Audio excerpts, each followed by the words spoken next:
Assalamualaikum warahmatullahi wabarakatuh. Saya Tira Yantika SPD, CGP Angkatan 11 akan memaparkan demonstrasi kontekstual modul 1.4 Budaya Positif, penerapan segitiga restitusi. Restitusi menurut Gosen adalah proses menciptakan kondisi bagi murid untuk memperbaiki kesalahan mereka, sehingga mereka bisa kembali pada kelompok dengan karakter lebih kuat. Restitusi bukan untuk menebus kesalahan.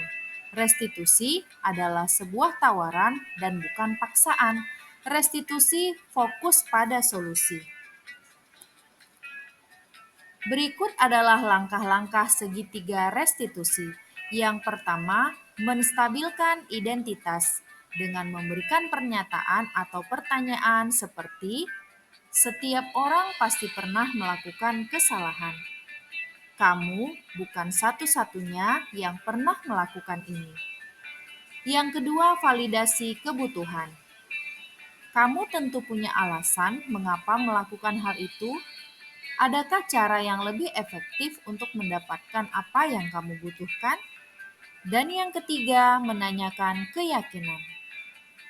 Dengan cara menanyakan atau memberikan pernyataan, nilai-nilai apa yang telah kamu sepakati? Kamu ingin menjadi orang seperti apa?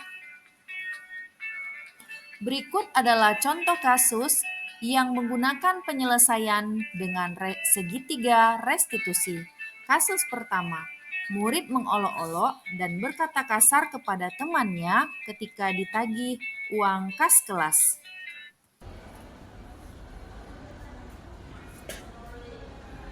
Assalamualaikum, Bu. Waalaikumsalam. Masuk, Nak. Duduk ya. Iya. Kenapa, Bu, mau David? Sehat hari ini. Alhamdulillah, Bu. Sehat. Jadi sebelumnya Ibu minta maaf ya, udah ganggu waktunya sebentar panggil Zafir kemari. Ya, lupa, Bu. Karena kan kemarin Ibu dengar laporan dari ketua kelas. Katanya Zafir itu ngejek-ngejek Nabila, olok-olok sama berkata kasar ya untuk Nabila ya. Iya, Bu, benar. Ada masalah apa rupanya, Nak? Kemarin kan, Bu, dia nagih uang kas. Terus David nggak ngasih. Jadi David aja lah, Bu. Ngatain dia rentenir gitu. Mau ngatain dia rentenir. Gimana caranya kamu ngatainnya tuh? Saya ngatain dia di depan kawan-kawan. Rentenir tuh, lari gitu, Bu. Oh gitu. Katain berarti di depan kawan-kawan rame ya, katain rentenir ya? Iya, Bu. Oh iya.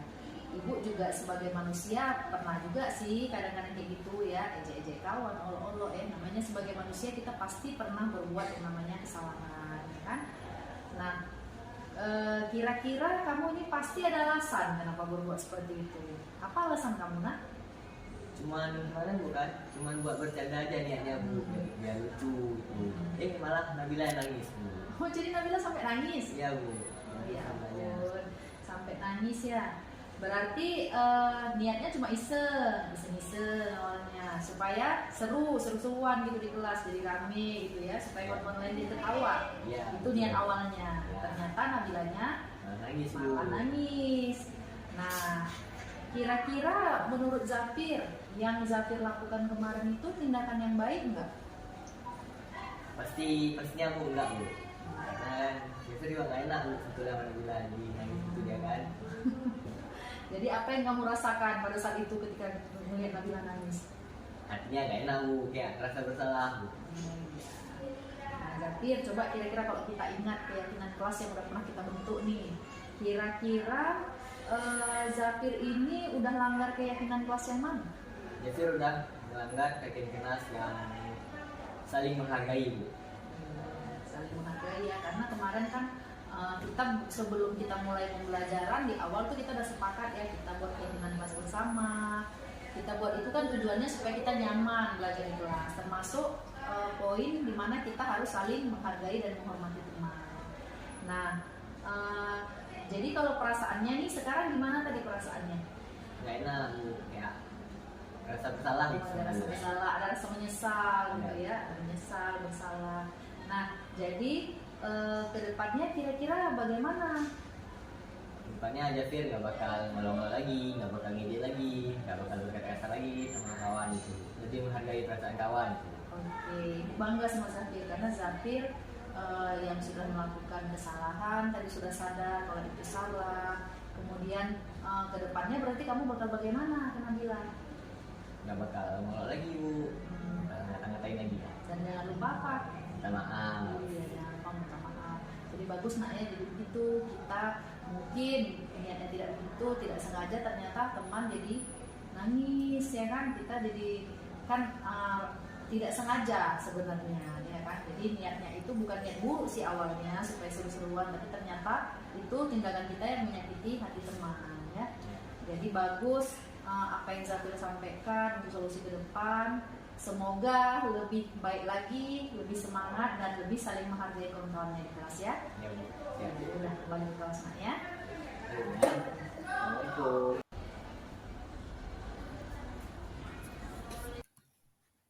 Kasus kedua, murid dengan sengaja tidak masuk di jam pelajaran matematika atau cabut. Assalamualaikum Bu. Waalaikumsalam, silakan duduk nak. Makasih Bu. Gimana kabarnya hari ini, sehat? Alhamdulillah sehat. Iya, sebelumnya terima kasih ya kamu udah datang kemari memenuhi panggilan ibu. Dan maaf juga ibu udah mengganggu waktu kamu nih, ya kan?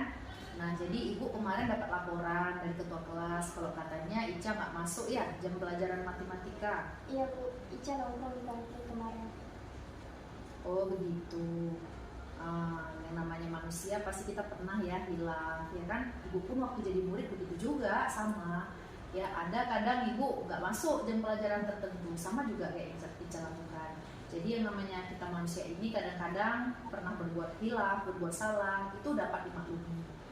Nah, kalau Ica melakukan seperti itu kemarin, pasti ada alasannya. Kenapa kira-kira nak? Jujur Bu, Ica kurang suka sama pelajarannya. Dan Ica juga kurang suka sama gurunya Bu. Baru aja kemarin Ica kena marah gara-gara nilai Ica jelek. Oh begitu. Baiklah. Mungkin kalau tindakan guru seperti itu juga kita kadang-kadang kesal ya, sehingga kita pasti ngerasa tidak nyaman ya kan di kelas. Makanya mungkin Ica jadi meninggalkan kelas kan seperti itu. Tapi kira-kira menurut Ica tindakan kita meninggalkan kelas seperti itu atau cabut bagus nggak? Baik nggak? Enggak Bu, salah. Iya. Kalau misalnya yang kita lakukan itu salah, kira-kira sesuai keyakinan kelas kita yang kemarin sudah kita sepakati, itu kamu melanggar keyakinan kelas yang mana? Disiplin dan saling menghargai. Iya, disiplin dan saling menghargai. Menurut kamu penting nggak tuh sikap disiplin dan saling menghargai? Penting Bu. Dengan disiplin kita bisa melakukan aktivitas kita sehari-hari dengan nyaman dan tidak Bagaimana? Bagaimana dengan pembelajaran kamu? Enggak. Kalau kamu nih nggak masuk di kelas, ketinggalan nggak materinya? ketinggalan. Nah, jadi yang dirugikan siapa kalau kondisinya seperti itu? Ica. Nah, maka dari itu ke depan harus bagaimana yang kamu lakukan?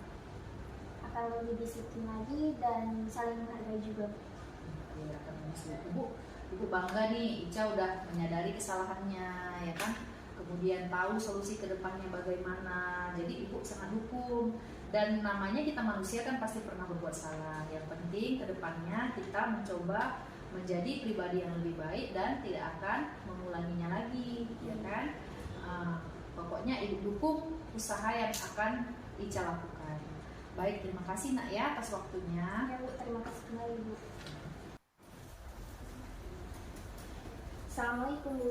Waalaikumsalam. Assalamualaikum warahmatullahi wabarakatuh. Nama saya Jafir Dirza Al-Hafiz dari kelas 12 Unggul. Saya merasa sangat senang telah diajak berdiskusi bersama Ibu Tira mengenai masalah saya mengolok-olok, mengejek dan berkata kasar kepada teman. Saya merasa sangat senang karena saya kedepannya bisa lebih menghargai perasaan teman dan tidak mengolok-oloknya agar terjadi kerukunan di antara kelas kami. Terima kasih. Assalamualaikum warahmatullahi wabarakatuh. Assalamualaikum warahmatullahi wabarakatuh. Perkenalkan, nama saya Yuni Syadara. Saya dari kelas 12 IPS. Saya senang sekali dapat berdiskusi masalah ini dengan Ibu Tira Yadika melalui lagi, saling menghargai guru, dan saya bisa melepaskan unek-unek apa yang saya rasa. Terima kasih kepada Ibu Kirayantika. Wassalamualaikum warahmatullahi wabarakatuh. Assalamualaikum warahmatullahi wabarakatuh. Perkenalkan. Sekian paparan demonstrasi kontekstual yang sudah saya buat tentang modul 1.4. Assalamualaikum warahmatullahi wabarakatuh.